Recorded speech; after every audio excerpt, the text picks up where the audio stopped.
Welcome back everyone. देखिए, जो current affairs वाली अपनी सीरीज थी उसमें 80 प्रश्न हो गए थे। अब इसमें हम 20 प्रश्न और कवर करेंगे तो 81 से इसमें हम 100 तक हो जाएंगे फिर। ठीक है, चलिए स्टार्ट करते हैं। इस टेस्ट सीरीज की प्लेलिस्ट बना रखी है, वहाँ पर आप टेस्ट नंबर 1 से लेकर आप पहुँच सकते हैं 56 पर। पहला प्रश्न है यहाँ पर, स्टार्टअप इकोसिस्टम रिपोर्ट 2025 में उत्तर प्रदेश का कौन सा स्थान है?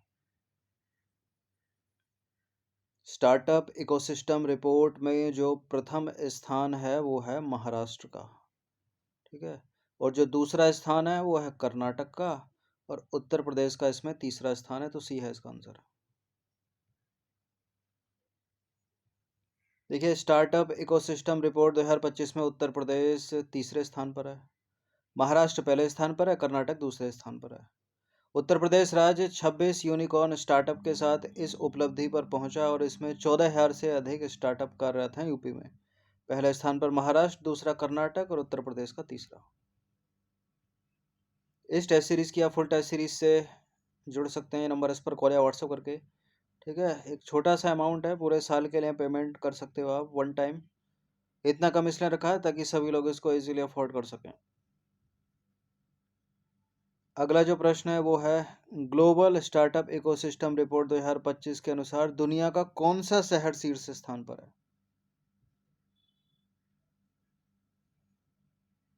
इसमें है अमेरिका का सैन फ्रांसिस्को शीर्ष स्थान पर। ठीक है, और न्यूयॉर्क जो है वो दूसरा है, और लंदन जो है वो तीसरा है, और कर्नाटक का बेंगलोर यानी भारत का जो है वो 14 है। ग्लोबल स्टार्टअप इकोसिस्टम रिपोर्ट 2025 के अनुसार सैन फ्रांसिस्को दुनिया का सबसे शीर्ष शहर है। इसके बाद न्यूयॉर्क का दूसरा और लंदन का तीसरा स्थान है। भारत का बेंगलुरु शहर 7 पायदान चढ़कर 14वें स्थान पर आ गया है और यह भारतीय शहरों में शीर्ष पर है। नेक्स्ट क्वेश्चन है, उत्तर प्रदेश के कितने शहर यूनेस्को अमूर्त विरासत और रचनात्मक शहरों के रूप में शामिल किए जाएंगे? अभी तक कोई भी शहर नहीं है शामिल उत्तर प्रदेश का। ठीक है, 5 शहर शामिल किए जाएंगे इसमें, तो इसका आंसर हो जाएगा ऑप्शन नंबर ए। 3 को हटा दीजिए, 7 को हटा दीजिए, 4 को हटा दीजिए। उत्तर प्रदेश सरकार ने राज्य की सांस्कृतिक विरासत को संरक्षित करने और उसे विश्व स्तर पर पहचान दिलाने के उद्देश्य से 5 शहरों को अमूर्त विरासत और रचनात्मक शहरों के रूप में यूनेस्को की मान्यता हेतु आवेदन किया है। ठीक है, कौन कौन से हैं ये 5? पहला है चयनित सांस्कृतिक शहर। ठीक है, सॉरी, जो चयनित सांस्कृतिक शहर हैं वो कौन कौन से हैं? कन्नौज का इत्र एक तो, ठीक है, और ब्रज की होली है, और वाराणसी की गंगा आरती, फिरोजाबाद की कांच कला यानी मेनली जो चूड़ियाँ हैं फिरोजाबादी चूड़ियाँ वो पूरे भारत में फेमस हैं, और आजमगढ़ यानी निजामाबाद की ब्लैक पॉटरी। ठीक है, तो ये हैं 5।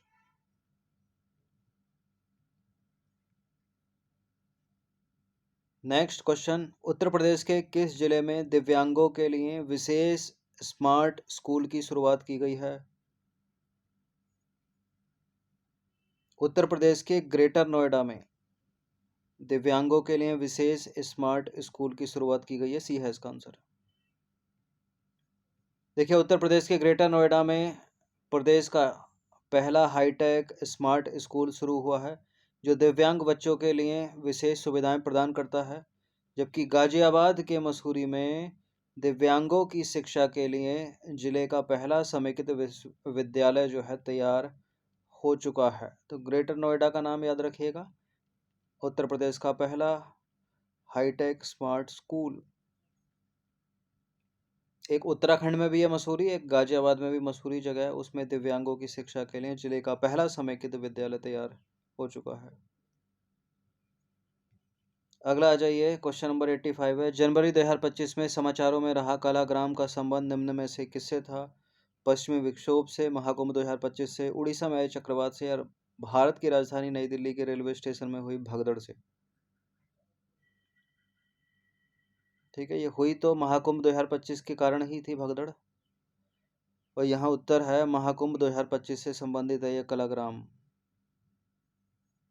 देखिए, महाकुंभ 2025 के लिए भारत सरकार के संस्कृति मंत्रालय का नाम याद रखिएगा। इसके द्वारा परिकल्पित और संयोजित कलाग्राम को एक संवेदी यात्रा के रूप में डिजाइन किया गया था, जो 3 सिद्धांतों पर आधारित था: शिल्प, व्यंजन और संस्कृति।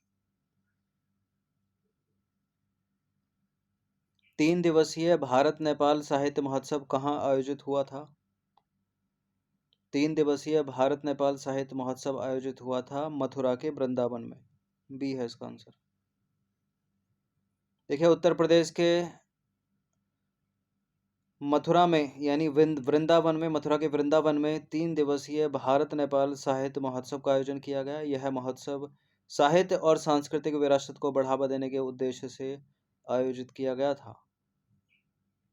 क्वेश्चन नंबर 87 पर आ जाइए। प्रयागराज महाकुंभ मेले का आयोजन कब से कब तक किया गया था? 1 जनवरी से 26 फरवरी 2025, 13 जनवरी से 26 फरवरी 2025, 26 जनवरी से 26 फरवरी 2025 या 1 जनवरी से 1 फरवरी 2025। देखिए, 26 जनवरी को तो गणतंत्र दिवस मनाया जाता है, ये तो हो नहीं सकता। ठीक है, 1 जनवरी से 1 फरवरी 2025 पे नहीं है। इसकी शुरुआत हुई थी 13 जनवरी से, 13 जनवरी से 26 फरवरी 2025 तक। ठीक है, 1 महीने से अधिक भी है इसका आंसर। देखिए, प्रयागराज में महाकुंभ मेले का आयोजन 13 जनवरी से 26 फरवरी 2025 तक किया गया था, जो एक 12 वर्षीय चक्र का हिस्सा था और पवित्र संगम पर हुआ था ये। और इस सबसे बड़े धार्मिक समागम में लाखों श्रद्धालुओं ने भाग लिया था, जो इसे आस्था और आध्यात्मिक विरासत का एक महत्वपूर्ण प्रतीक बनाता है। इसे किसे कुंभ 2025 को। चलिए, 88वां प्रश्न है। राजकोषीय स्वास्थ्य सूचकांक 2025 में उत्तर प्रदेश का रैंक क्या है? राजकोषीय स्वास्थ्य सूचकांक 2025 में उत्तर प्रदेश की रैंक रही थी 7वीं। ठीक है, रही है 7वीं, भी है इसका आंसर। देखिए, राजकोषीय स्वास्थ्य सूचकांक 2025 में उत्तर प्रदेश 45.9 स्कोर के साथ 7वें स्थान पर है। और नीति आयोग ने नई दिल्ली में राजकोषीय स्वास्थ्य सूचकांक 2025 लॉन्च किया। उत्तर प्रदेश को राजकोषीय स्वास्थ्य के मामले में अग्रणी राज्यों में से एक माना जाता है। ठीक है, और उड़ीसा जो है 67.8 अंक के साथ इस सूचकांक में शीर्ष पर रहा। तो उत्तर प्रदेश का 7वां राजकोषीय स्वास्थ्य सूचकांक में, और शीर्ष स्थान पूछ ले तो उड़ीसा का। 89वां प्रश्न, भारत का पहला textile machine park Uttar Pradesh में कहाँ स्थापित किया जाएगा? भारत का पहला textile machine park Uttar Pradesh में स्थापित किया जाएगा, लेकिन उत्तर प्रदेश में कहाँ स्थापित किया जाएगा? कानपुर देहात में। सी है इसका आंसर। देखिए, भारत का पहला textile machine park Uttar Pradesh के कानपुर देहात में स्थापित किया जाएगा। यह पार्क कानपुर के पास भोगनीपुर क्षेत्र के चपरघटा गांव में विकसित किया जाएगा।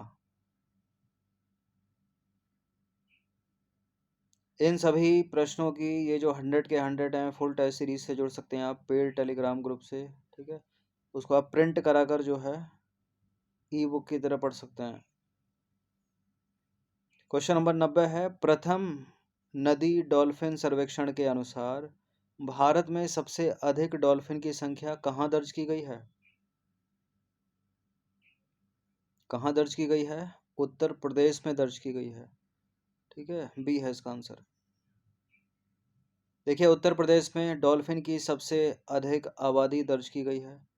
इसके बाद बिहार, उसके बाद पश्चिम बंगाल, फिर असम, झारखंड, मध्य प्रदेश और राजस्थान का स्थान है। क्वेश्चन नंबर 91 क्या है? उत्तराखंड के देहरादून में आयोजित 38वें राष्ट्रीय खेलों में उत्तर प्रदेश के प्रदर्शन से संबंधित निम्न कथनों में से कौन सा कथन सही है? 2 कथन है यहाँ पर। अपने आप में इंपॉर्टेंट प्रश्न है। 38वें राष्ट्रीय खेलों का आयोजन कहाँ हुआ? उत्तराखंड में हुआ। उत्तराखंड के देहरादून में। उत्तर प्रदेश बोल दिया गया, उत्तराखंड के देहरादून में। देखिए, 38वें राष्ट्रीय खेलों की समग्र रैंकिंग में उत्तर प्रदेश का 13वां स्थान रहा। और दूसरा स्टेटमेंट है, उत्तर प्रदेश के बागपत के सचिन यादव ने पुरुषों की भाला फेंक स्पर्धा में स्वर्ण पदक जीता था क्या? 38वें राष्ट्रीय खेल उत्तराखंड के देहरादून में आयोजित। भारत के प्रधानमंत्री नरेंद्र मोदी ने किया था इनका उद्घाटन। और 38वें राष्ट्रीय खेलों की समग्र रैंकिंग में उत्तर प्रदेश का 13वां स्थान है। और उत्तर प्रदेश के बागपत जिले से आने वाले सचिन यादव ने पुरुषों की भाला फेंक स्पर्धा में स्वर्ण पदक जीता। ठीक है, और एक नया रिकॉर्ड भी बनाया है इन्होंने भाला फेंक में। सी है इसका आंसर। देखिए, उत्तराखंड के देहरादून में आयोजित 38वें राष्ट्रीय खेलों की समग्र रैंकिंग में उत्तर प्रदेश का कौन सा स्थान? 13वां स्थान। और बागपत उत्तर प्रदेश के सचिन यादव ने राष्ट्रीय खेलों में पुरुषों की भाला फेंक स्पर्धा में स्वर्ण पदक जीता। सचिन यादव की व्यक्तिगत सर्वश्रेष्ठ दूरी कितने मीटर रही? 84.39 मीटर। अगला प्रश्न है, उत्तर प्रदेश ने 38वें राष्ट्रीय खेलों में पुरुष कबड्डी फाइनल में किसे हराकर स्वर्ण पदक जीता? 38वें राष्ट्रीय खेलों में पुरुष कबड्डी फाइनल में उत्तर प्रदेश ने चंडीगढ़ को हराकर स्वर्ण पदक जीता। तो स्वर्ण पदक किसने जीता है? उत्तर प्रदेश की कबड्डी टीम ने। उत्तर प्रदेश ने 38वें राष्ट्रीय खेलों में पुरुष कबड्डी फाइनल में चंडीगढ़ को 57-43 से हराकर स्वर्ण पदक जीता, जिसमें कप्तान अर्जुन देसवाल के नेतृत्व में टीम ने शानदार प्रदर्शन किया। अगला प्रश्न है, राष्ट्रीय घुड़सवारी चैंपियनशिप शो जंपिंग 2025 कहाँ आयोजित हुई? शो जंपिंग मतलब एक हर्डल दिए जाते हैं, ठीक है, उन हर्डल को घोड़ा और घोड़े के ऊपर जो सवार होता है उसको फांद कर जो है आगे बढ़ना पड़ता है, ठीक है, और चैंपियनशिप जीतनी पड़ती है या खेल जीतना पड़ता है। तो ये हुई है मेरठ में। बी है इसका आंसर। देखिए, वर्ष 2025 की राष्ट्रीय घुड़सवारी championship show jumping Uttar Pradesh के मोदी इक्वेस्ट्रियन क्लब मेरठ में आयोजित हुई।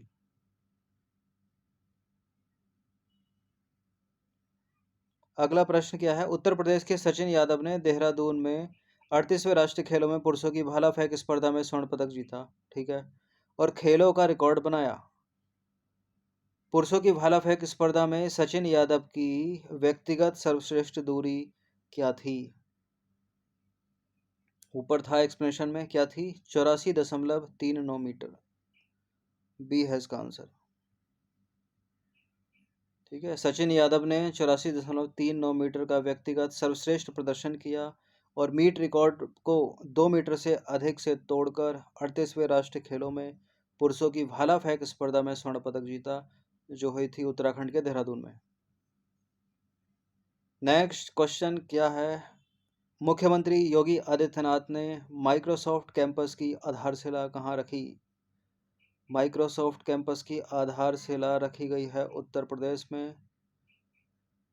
उत्तर प्रदेश में कहाँ पर?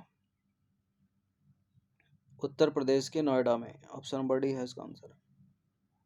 उत्तर प्रदेश के मुख्यमंत्री योगी आदित्यनाथ ने 8 मार्च 2025 को नोएडा के सेक्टर 145 में माइक्रोसॉफ्ट कैंपस की आधारशिला रखी। इंपॉर्टेंट प्रश्न है, 96वां प्रश्न है, भारतीय सेना ने प्रचंड शक्ति अभ्यास कहाँ आयोजित किया? भारतीय सेना का प्रचंड शक्ति अभ्यास हुआ है मेरठ में। बी है इसका आंसर। देखिए, प्रचंड शक्ति सैन्य अभ्यास का आयोजन भारतीय सेना द्वारा उत्तर प्रदेश के मेरठ में Khadga core field training area में किया गया। यह एक उच्च प्रभाव प्रदर्शन था, जिसमें युद्ध की बदलती गतिशीलता को दर्शाने वाली आधुनिक तकनीकों का प्रदर्शन किया गया। ठीक है, स्थान उत्तर प्रदेश का मेरठ भारत में। आयोजक भारतीय सेना की राम डिवीजन।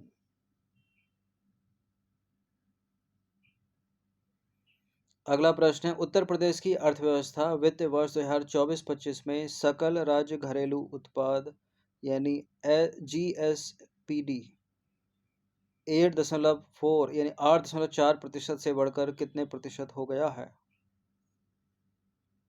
ठीक है, 0.5 बढ़ा है ये, तो ये हो गया है 8.9%। बी है इसका आंसर। उत्तर प्रदेश की अर्थव्यवस्था वित्त वर्ष 24-25 में सकल राज्य घरेलू उत्पाद 8.4% से बढ़कर 8.9% हो गया है। अगला प्रश्न है, उत्तर प्रदेश के किस जिले में 75वें प्रधानमंत्री दिव्यांग केंद्र का उद्घाटन हुआ है? उत्तर प्रदेश के बदायूं में 75वें प्रधानमंत्री दिव्यांग केंद्र का उद्घाटन हुआ है। ये है इसका आंसर। देखिए, जुलाई 2025 में भारत सरकार के सामाजिक न्याय एवं अधिकारिता मंत्रालय ने उत्तर प्रदेश के बदायूं स्थित राजकीय मेडिकल कॉलेज में 75वें प्रधानमंत्री दिव्यांग केंद्र का उद्घाटन किया गया। अगला प्रश्न क्या है? 99वां, निम्नलिखित में से कौन सा राज्य कार्बन क्रेडिट योजना के अंतर्गत कार्बन क्रेडिट धनराशि देने वाला पहला राज्य बन गया? यह है उत्तर प्रदेश। ठीक है, बी है इसका आंसर। कार्बन क्रेडिट की धनराशि देने वाला पहला भारतीय राज्य उत्तर प्रदेश है, जिसने किसानों को लाभ पहुंचाने के लिए कार्बन क्रेडिट फाइनेंस योजना लागू की है। यह योजना पर्यावरण संरक्षण और किसानों की आर्थिक समृद्धि को बढ़ावा देने के लिए the energy and resources institute यानी टेरी के सहयोग से चलाई जा रही है। अगला प्रश्न है, स्वच्छ भारत मिशन शहरी के अंतर्गत उत्तर प्रदेश का कौन सा शहर एकीकृत अपशिष्ट प्रबंधन वाला पहला शहर बन गया? कौन सा है ये? एकीकृत अपशिष्ट प्रबंधन वाला पहला शहर कौन सा है? गोरखपुर है उत्तर प्रदेश का। बी है इसका आंसर। स्वच्छ भारत मिशन शहरी के अंतर्गत एकीकृत अपशिष्ट प्रबंधन वाला उत्तर प्रदेश का गोरखपुर पहला शहर है।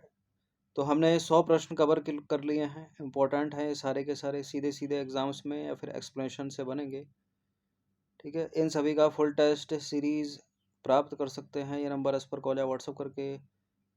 प्रैक्टिस करते रहिएगा हर दिन। धन्यवाद। ये सारे के सारे प्रश्न इंपॉर्टेंट है। ठीक है, जो यूपी स्पेशल है वो तो बीपीएससी में नहीं आएगा, लेकिन बाकी के जो हैं वो सब बीपीएससी में भी आएंगे, यूपी पीसीएस में भी आएंगे, आरओ की मुख्य परीक्षा में भी आएंगे। और जो टीजीटी होने वाला है कई सालों के बाद दिसंबर में, टीचर का एग्ज़ाम यूपी टीजीटी, उसमें भी ये इंपॉर्टेंट है, तो प्रैक्टिस करते रहिएगा।